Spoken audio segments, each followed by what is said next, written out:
My name is Lizzie. Each week I bring along a different origami fold to inspire you to give some time for your self-care. These films are all dedicated to my colleagues at UCH, a hospital in London. For my colleagues as well as for patients, but these films are for everybody. I really hope you can join us and find some fun with just simply a piece of paper. So this week I thought I'd bring along the theme of crows, corvids. So these are very intelligent birds, rooks, ravens, crows.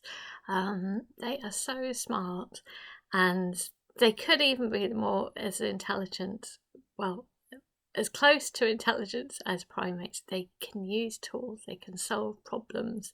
You can see that they can mimic sounds. Sort of legendary ravens which are at the Tower of London, this idea that if they left there should be 6 birds, if they left then the kingdom would fall. This apparently came from Charles II, and very interestingly actually during the pandemic, because of course they'd normally have lots of visitors, so there's actually 7 at the moment, 7 ravens. They're very intelligent, they can apparently mimic sounds, solve puzzles, they like to play games, and they got really bored during the pandemic because normally they would have lots of visitors and things going on, and that was a real danger that they could leave the tower, but clearly they didn't. I'm sure their keepers would have had to make sure that they provided some entertainment. Maybe origami could be entertaining. What would they do with these? Anyway, I found myself also during the pandemic just really interested in crows and ravens and rooks, and as soon as you look at them they realise that you're looking at them and they feel a little bit uneasy, unfortunately. They also seem to really look after their offspring really well until quite a late age. They can be pretty much as big as them demanding food, and they actually seem they're very thoughtful and intelligent. So I also think of kind of crows and rooks and ravens as very autumny as well. So I thought this would be a seasonal fold. It's a traditional fold. I hope you'll enjoy this. So grab yourself some paper. I'm going to show you white paper. Clearly black would be more appropriate. So if you have any black paper, you can use that. I hope you're going to enjoy this. So I'm going to grab something to press on and a piece of paper. I will show you white because you can see it a little bit more clearly. So first of all, I'm going to make a square. So I'm going to fold this in half, carefully corner to corner. There we go. So soon we will start getting a little bit festive, but I'm still keen to think about autumn first before we get there. And I love these birds. Tear off one side. And we're going to make a square, so we're going to take a corner, line it up at the bottom. It will start off like a crane, so like a traditional crane, which is probably the most famous piece of origami.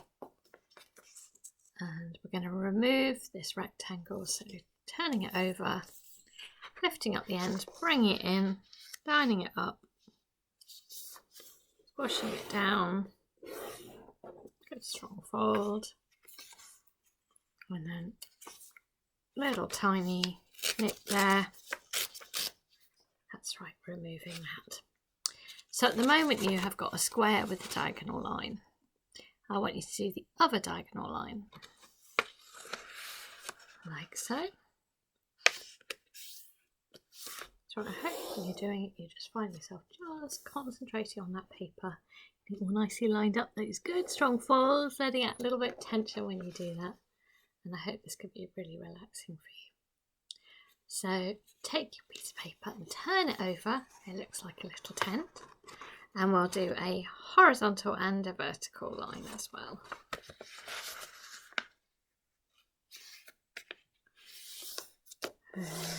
Horizontal. And the other line as well. So they often start off the same way, pieces of origami. And then can start going off in different directions. So as you have it now, you should be able to take all the edges, it sort of curves up, bring it together, and it forms this lovely square. Squashing it down. It's going to be, as I said, like the traditional crane at first. So our first step will be to take the edge here, and we are going to line it up along that vertical line. So it's the edge, which is the kind of the open edge, that we're going to bring down towards that vertical line. There we go. Okay, and take your time. It's lots of concentration.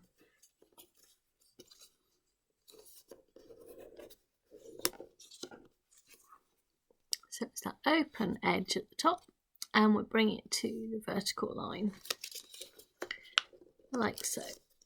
We're doing it front, turning it to the back, doing the same thing. So that side, bring it to that vertical line.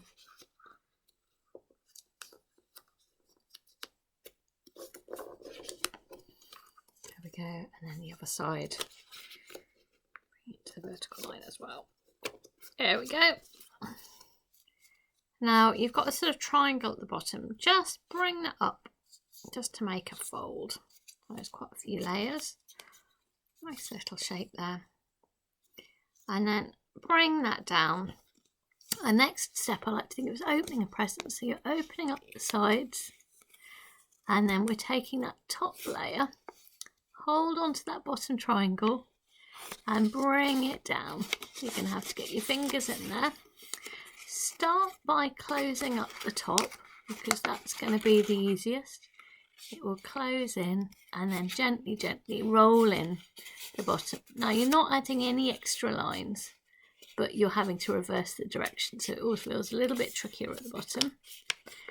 And you're doing it so it will flatten down, like so. Okay, make sure everything's nice and sharp.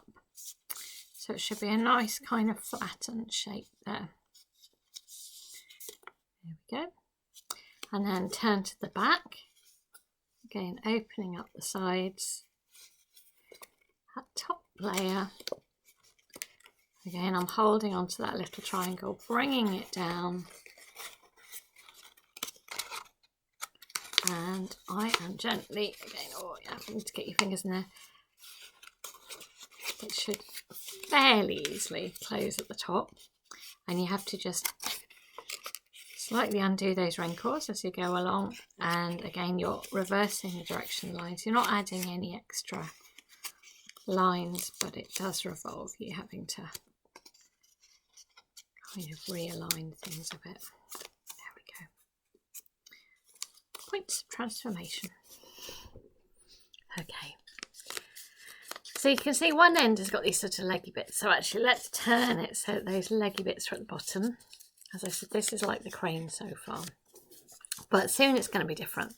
So these leggy bits we actually are going to make into legs for the crow or rook or raven, whatever you want it to be. So we're going to take this and we're going to fold it outwards like so, around that sort of height. It's a guesstimate. There we go, and I've done it so that this is horizontal. Now just do the other one so it matches. So again, the same height, and so it's lined up horizontal there. Again, I might need to just check what I'm doing. It requires lots of concentration. There we go. All right, so it's looking like this. It's looking a bit strange. Okay. So it should be sticking out like that. Take the top layer and fold down like so. Now we're going to take it as it is and just fold it inwards. And can you see it's quite quickly looking like a bird? And I do like to think of, yeah, this sort of shape feels very much like a sort of crow or maybe jackdaw. So you can see that there's a tail. We need to make a head. So to make the head, put your finger in, and you can see I'm squashing it in the middle. So I put my finger in, squashed it in to make a head. They have reasonably big heads. These are intelligent animals. Is that how to big head? There we go. So something like that. Now you could stop there. Our last step really is to try to give these feet a little bit more shapely. because these would be quite big, but you could stop there.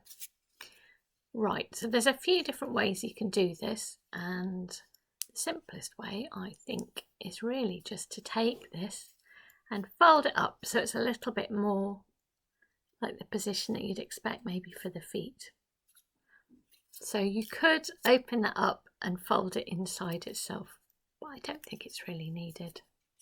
So play around with however you'd like the feet to be, or it may be that you can do a little tuck. This is another way of doing it. So at the moment the leg goes down, but you want the foot to come out at an angle.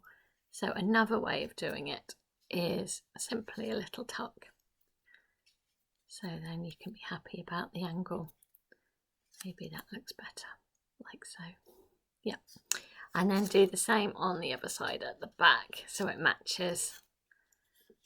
So I am going to, again, have to look down. I'm going to, again, tuck it. So I'm just doing a little tuck. So it's looking down there. I'm then going to tuck it so that I'm changing the direction, giving it more of a foot there. Hopefully, let's see whether this stands. There we go. Oh, it does stand.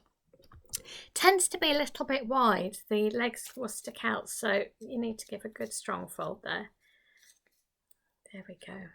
But hopefully you have got your very own little rook or raven, like so. Hope that's worked for you. Thank you.